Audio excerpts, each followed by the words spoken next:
시청자 여러분 안녕하십니까? 4월 28일 목요일 KNN 종합뉴스입니다. 27일 실시된 뉴저지 교육위원 선거에서 한인 후보 6명이 당선돼 역대 최다 기록을 세웠습니다. 특히 6명의 후보가 경합을 벌였던 포트리에서는 한인 후보인 피터서 후보와 헬렌 윤 후보가 동반 당선돼 포트리에서는 5년 연속 한인 교육위원을 배출해냈습니다. 주혜진 인턴 기자가 보도합니다. 27일 실시된 뉴저지 교육위원 선거에서 한인 후보 6명이 당선돼 역대 최다의 기록을 세웠습니다. 특히 6명의 후보가 경합을 벌였던 포트리에서는 한인 후보인 피터서 후보와 헬렌 윤 후보가 각각 1147표와 1083표를 얻어 1, 2위로 동반 당선돼 포트리에서는 5년 연속 한인 교육위원을 배출해내는 쾌거를 이뤘습니다. 당선돼서 기분 너무 좋고요. 한인 여러분들께서 너무 힘이 있어서 그리고 서포트 많이 받아서 너무 감사하고요. 제가 너무 기분이 좋아요. 이번에 좋은 일을 할 수 있게 돼가지고 너무 좋고요. 열심히 하겠습니다. 최선을 다하겠습니다. 모든 사람 나와서 보태줘서 감사합니다. 이렇게 여러분들이 힘을 내가지고요 성공할 수 있어요. 이제 저랑 이제 헬렌에서 보여댔어 열심히 하고요. 이제 우리가 친하게 열심히 해야 되거든요. 이제 여러분들 나와서 우리를 또 도와주시고요. 우리가 이제 앞으로 갈수록 더 열심히 하고 더 같이 together로 그룹으로 팀으로 함께로 해야 되겠습니다. 이로써 포트리 교육위원 총 9명 중 4명이 한인 교육위원이라는 경이적인 기록을 세우며 포트리 교육 정책에 영향력을 발휘할 것으로 예상됩니다. 네, 오늘 포트리에서 한국 사람이 two Koreans won the seats out of three. 그러니까요, there's 4 Korean members out of 9. This is a really big news. I think it really shows the strength of the Korean community. 이게 한국 사람이 우리가 좀 힘쓰는 걸 사람이 이제 알겠니까요. We're going to get a lot more attention and we're going to get a lot more done. This is a very exciting night.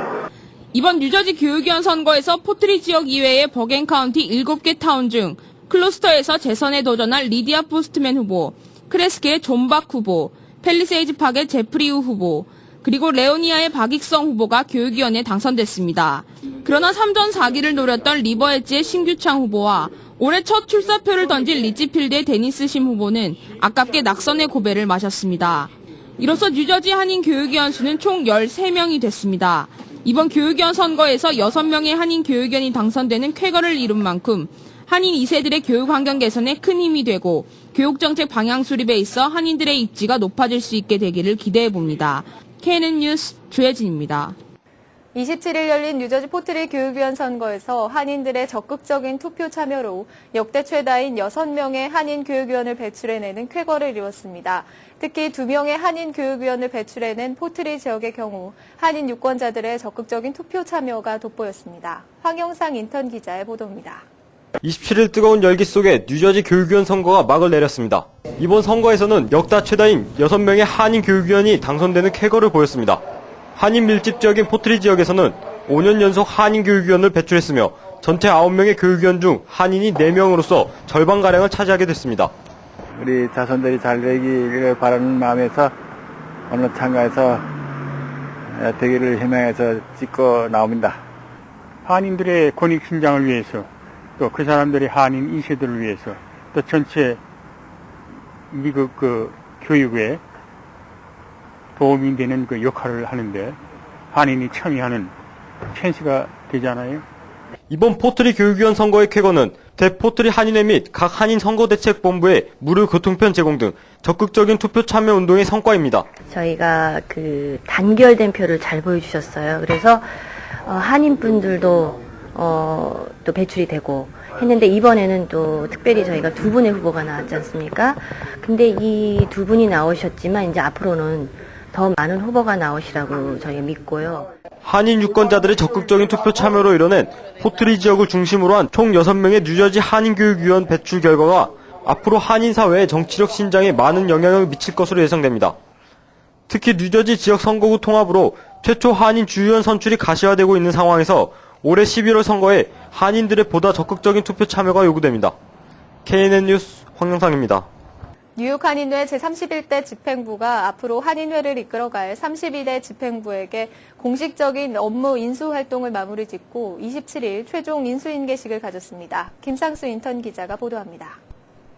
5월 2일부터 새롭게 시작하는 제32대 뉴욕 한인회가 27일 제31대 뉴욕 한인회와 인수인계식을 가졌습니다.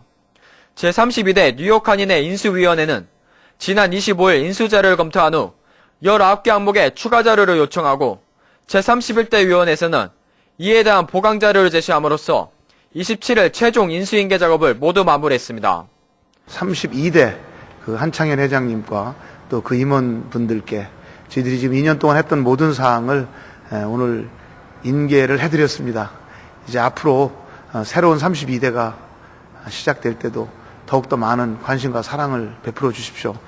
27일 본 인수인계식에서는 31대 하영하 회장과 32대 한창현 회장, 조한경 인계위원장과 유창원 인수위원장이 참석해 인수인계 문서에 사인함으로써 인수인계 작업을 마무리했습니다.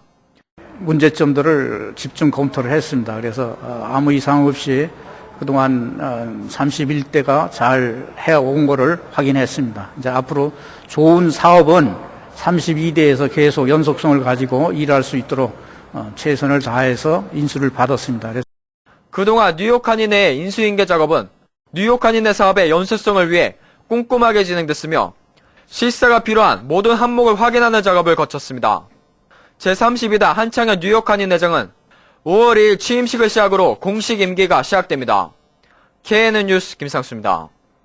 한인 청소년의 건강한 미래를 추구하기 위해 출범한 한인 마약 방지 연맹이 27일 플러싱 열린 공간에서 건강한 가정, 건강한 자녀라는 포럼을 열고 한인 청소년들의 마약 사용 실태와 예방책 등을 논의했습니다. 김상수 인턴 기자가 다녀왔습니다.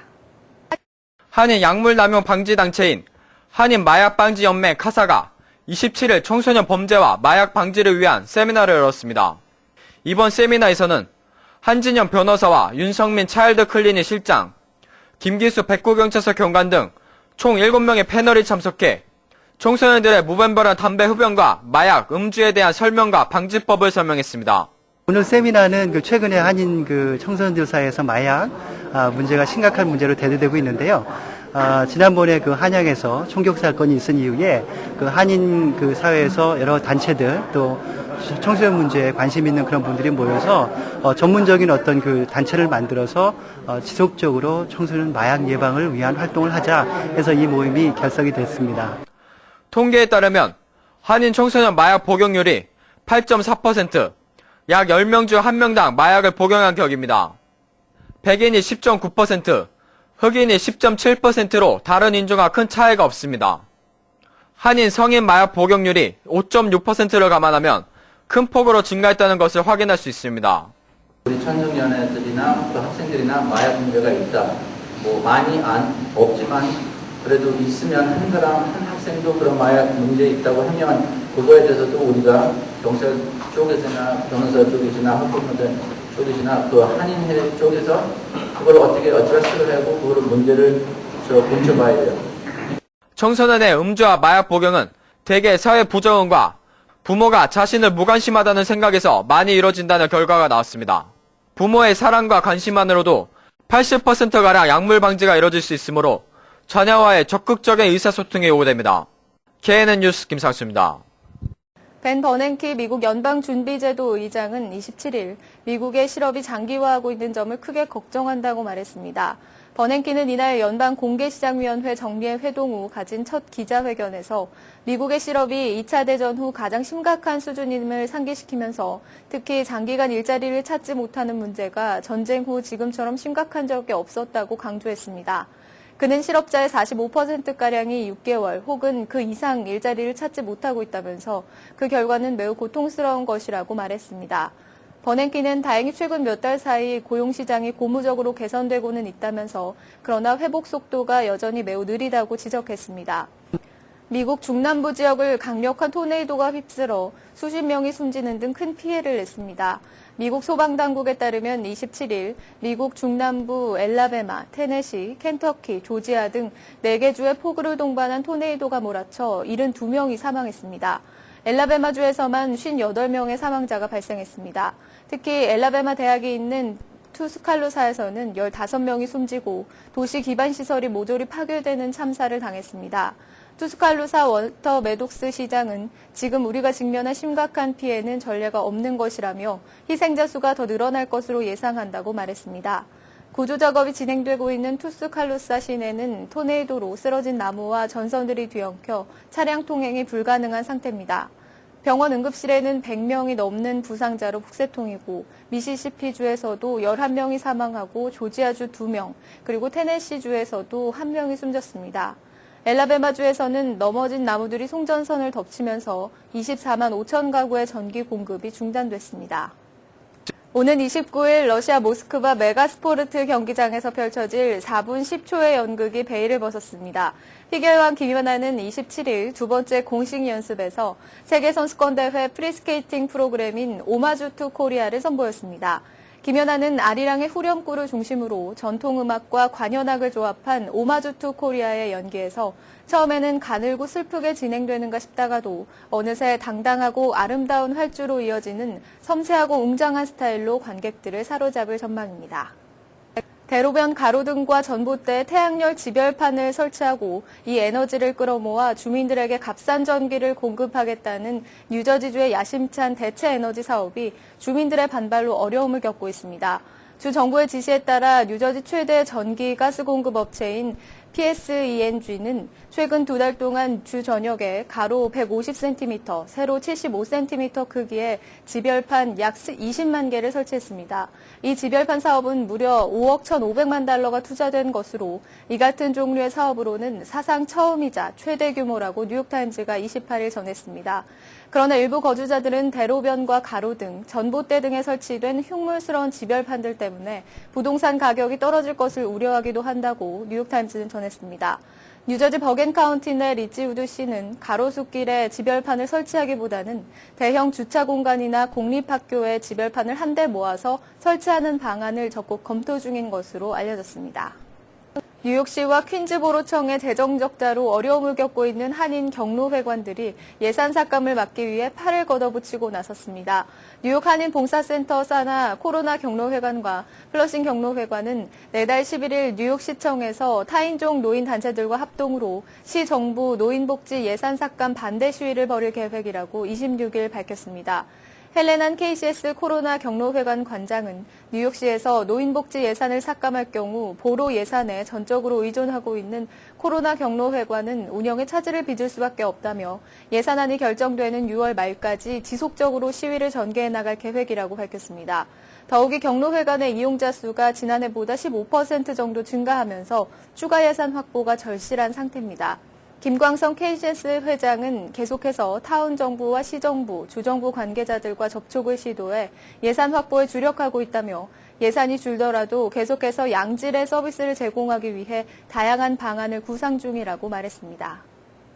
월가에서 투자 회사를 운영하며 수백만 달러의 다단계 금융 투자 사기를 벌이다 적발된 한인 브라이언 김 씨에게 1,200만 달러 상당의 손해배상과 벌금 명령이 내려졌습니다. 연방 뉴욕 남부지법은 15일 궐석 판결 명령문을 통해 김 씨와 그가 운영해온 리퀴드 캐피탈 매니지먼트사의 피해 투자자들과 콘도미니엄 협회를 대상으로 312만 9,161달러 배상을 명령했고 938만 7,483달러의 벌금을 부과했습니다. 명령문은 또 김 씨와 리퀴드 캐피탈 매니지먼트가 상품 거래 활동에 영구적으로 참여할 수 없도록 했으며 상품 건물 거래위원회 등록을 불허했습니다. 삼성전자와 LG전자가 올해 1분기 미국 시장에서 나란히 휴대전화 판매 시장 점유율 1위와 2위를 기록했습니다.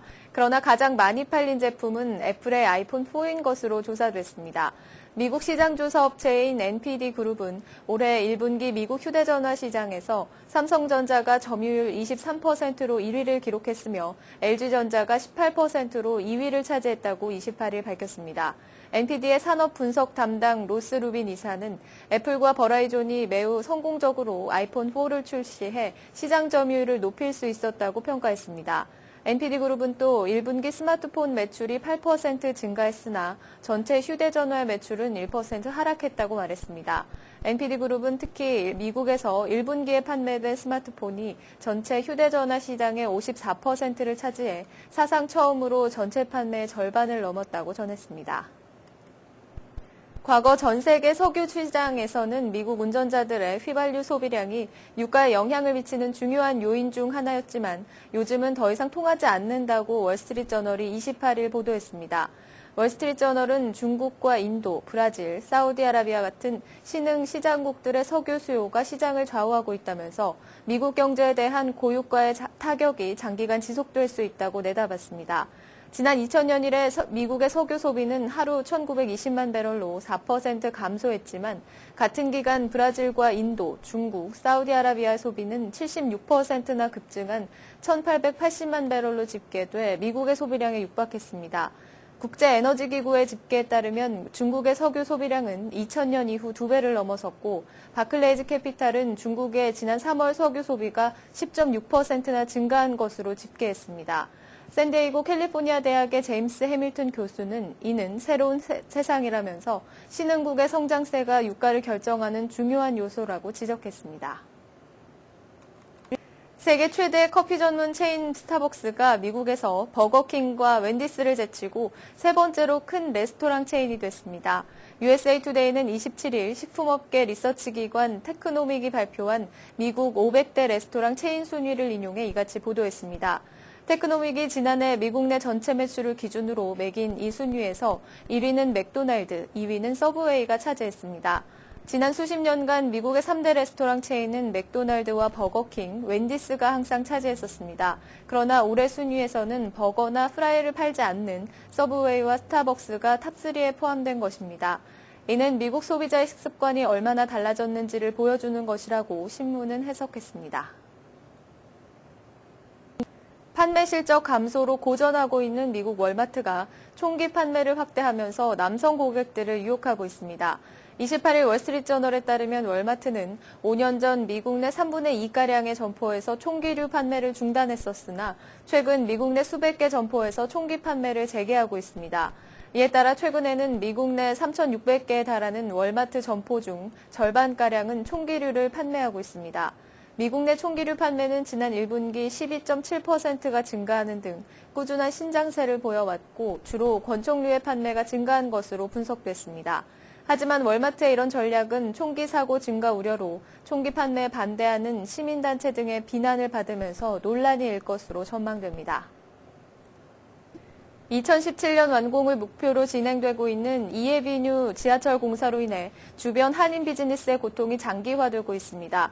이미 지난 3년간 공사로 인한 매출 감소를 겪고 있는 업주들은 한가닥 기대를 걸었던 금전적 보상과 세금 혜택 등의 가능성마저 없어진 상황에서 언제 문을 닫을지 모르는 답답한 상황을 견뎌내고 있습니다. 공사로 인해 직간접적인 피해를 입고 있는 업소들은 이에비뉴 63가에서 96가 선상의 400여 업소입니다. 이 중 스테이징 에어리어로 불리는 90에서 96가 업소들의 피해가 가장 막심합니다. 한편 피해 업주들은 파산업체가 줄줄이 생기는 상황에서도 정부 차원의 지원이 전혀 이루어지지 않는 것에 대해 분통을 터뜨리고 있습니다. 해당 지역업주에 대한 판매세 감면 혜택 제공 방안에 패터슨 전 주지사는 거부권을 행사했고 블룸버그 뉴욕시장은 건물주들의 재산세 감면 혜택을 제공하자는 제안에 반대했습니다. 오늘의 시사 칼럼이 이어집니다. 안녕하십니까. 27일에는 한국에서 4.27 재보궐선거가 실시됐고 뉴저지 지역에서는 교육위원 선거가 열려 한인 동포 사회의 선거에 대한 관심이 집중됐던 하루였습니다. 특히 뉴저지의 경우 인구 센서스 결과에 따라 선거구가 재조정되면서 앞으로 2년 뒤 한인 주의원 배출의 가능성이 한층 더 높아지고 있는 상황에서 치러진 이번 뉴저지 교육위원 선거는 한인 유권자들의 투표 참여 열기를 저울질해 볼 수 있는 좋은 기회였다고 생각됩니다. 교육위원 선거가 진행된 뉴저지 지역의 경우 한인 노인 아파트를 중심으로 한인 유권자들이 보다 적극적으로 투표에 참여해 한인 투표율을 끌어올리기 위해 모두가 노력하는 모습이었습니다. 결국 이와 같은 뉴저지 한인 유권자들의 자발적인 투표 참여 의식 속에 지난 4년간 연속적으로 한인 교육위원을 배출해온 뉴저지 포트리 지역에서 올해에도 2명의 한인 교육위원이 나란히 탄생하는 쾌거를 맞이하게 됐습니다. 재선에 도전했던 피터서 의원과 올해 처음으로 교육위원에 출마한 헬렌 윤 후보가 모두 나란히 27일 치러진 뉴저지 교육위원 선거에서 1등과 2등으로 나란히 당선됨으로써 한인 정치적 신장에 커다란 발판을 마련하는 계기가 된 것입니다. 오후 9시 마감 결과 피터스 후보는 1147표로 1위를 차지했으며 그 뒤를 이어 한인 헬렌 윤 후보가 1083표를 얻었습니다. 3위는 현 교육위원인 조셉 서레이스가 차지했습니다. 결국 3명의 현직 교육위원들 중 미셸 위원만 빼고 나머지 2명은 그대로 교육위원직을 이어가게 됐으며 한인 헬렌 윤 후보가 앞으로 3년간 새롭게 교육위원 자리를 꿰차게 된 것입니다. 그동안 지역 한인 언론들을 통해 한인 유권자들이 적극적인 투표 참여만이 한인 정치력을 향상시킬 수 있는 유일한 길임을 누누이 강조해 왔었습니다. 특히 올해에는 포트리 지역이 팰리세이드 파크와 함께 제37 선거구로 편입된 관계로 선거구 지역 변경 발표 이후 처음으로 치러지는 일반 선거에서 한인 유권자들의 결집된 힘을 어떻게 보여주는지가 주류사회 정치인들의 한인 커뮤니티에 대한 의식을 변화시킬 수 있는 유일한 방법이었던 것입니다. 결국 한인 유권자들이 단합된 힘이 이번에 포트리 교육위원 선거에서 한인 두 후보 동반 당선이라는 쾌거를 불러올 수 있게 되었던 커다란 원동력이 되었다고 생각됩니다. 아무쪼록 27일 치러진 뉴저지 교육위원 선거에서 포트리 지역의 두 한인 후보가 모두 1, 2위 커다란 득표를 기록하면서 동반 당선되는 쾌거를 이루게 된 것에 매우 기쁘게 생각하며 앞으로 진행될 미 주류사회 연례 선거에서 한인 유권자들의 적극적인 투표 참여 열기가 계속 이어져 나갈 수 있게 되기를 기대해 봅니다. 계속해서 한인사회 행사 안내입니다. 한인사회 행사 안내입니다. 유나이티드 헬스케어 옥스포드사의 한인 커뮤니티가 오는 5월 2일 뉴저지 AWCA에서 메디케어 무료 세미나를 엽니다. 최근 메디케이드를 박탈당하고 메디케어만 남게 된 분들이 연락을 해오셔서 기획하게 된 이날 세미나는 정부 메디케어와 관련된 모든 것, 그리고 뉴저지 주정부의 약값 보조 프로그램 등을 자세히 알려드립니다. 제17대 미 동부지역 해병대 전후회 집행부 이사진 출범식이 오는 30일 오후 6시 뉴욕 컬리지 포인트 해병대 사무실에서 열립니다. 한인 해병 전후회에 많은 관심과 참여 부탁드립니다. 재미부동산협회 주최로 제9회 부동산 박람회가 열립니다. 4월 30일 오전 10시부터 4시까지 플러싱 대동연회장에서 열리는 이번 박람회는 융자 및 유산 상속 등 부동산 관련 세미나를 비롯해 무료 건강 상담과 무료 유방암 진료도 함께 시행됩니다. 무료 유방암 검사 자격 요건으로는 퀸즈 거주자면 무보험이나 보험이 있어도 혜택을 못 받는 40세 이상의 유방암 검사를 받은 지 1년이 지나신 분이어야 합니다. 한방 상담과 무료 법률 상담까지 알차게 준비한 이번 부동산 박람회에 많은 참여 바랍니다. 한국과 미국의 대표적인 국제교육기관인 국립국제교육원과 미국국제교육원이 한국과 미국 양국 간의 인재교육 및 장학 프로그램 등 상호 협력을 위한 업무 협약을 오는 4월 29일 체결합니다. 많은 동포들의 관심 바랍니다. 뉴저지 정혜선 한국전통무용원이 올해도 불우이웃 돕기 바자회를 오는 30일과 31일 오전 10시부터 오후 6시까지 잉글우드에 위치한 한아름마트에서 엽니다. 화장품과 의류, 학용품, 액세서리 등 여러 가지 새 물건과 중고 물품이 다량 구비돼 있으니 많은 관심 바랍니다. 허드슨강 낚시연합회가 오는 30일 팰리세이즈 인터스테이트 파크 로스덕에서 온 가족이 함께할 수 있는 제26회 허드슨강 낚시 행사를 엽니다. 이날 오전 8시부터 오후 2시까지 열리는 이번 행사는 낚싯대 대여는 물론 미끼도 무료로 나눠주며 초보자를 위한 지도도 해드립니다. 또한 오전 10시부터 오후 2시까지는 환경보호단체, 스포츠연맹 등이 참가해 신나는 음악과 함께 전시가 열려 풍성한 볼거리도 제공될 예정입니다. 오늘의 추천 도서 아감입니다. 위저드 베이커리로 제2회 창비 청소년 문학상을 수상하며 등단한 구병모 작가의 장편 소설 아가미는 죽음과 맞닥뜨린 순간 생을 향한 몸부림으로 물고기의 아가미를 갖게 된 남자 곤과 그를 둘러싼 인물들의 비밀스러우면서도 가슴 저린 운명을 담은 작품입니다. 플러싱 알라딘 서적에서 한국의 최신 신간 도서를 만나세요. 최신의 한국 신간 도서를 무료로 마음껏 볼 수 있는 플러싱 알라딘 서점은 여러분 곁에 있습니다. 한인사회 행사 안내는 여러분과 함께하는 코너입니다. 내가 속한 작은 모임부터 비영리 단체, 봉사단체, 문화, 교육, 예술단체 등 다양한 모임의 소식을 기다리고 있습니다. 사진과 함께 방송하고자 하는 내용을 이메일 또는 팩스로 보내주시면 선별의 한인사회 행사 안내 코너를 통해 방송해드립니다. 자세한 사항은 MKTV KNN 방송 보도국으로 연락 바랍니다. 네, 이상으로 4월 28일 목요일 KNN 종합뉴스를 마칩니다. 시청해주신 여러분 고맙습니다.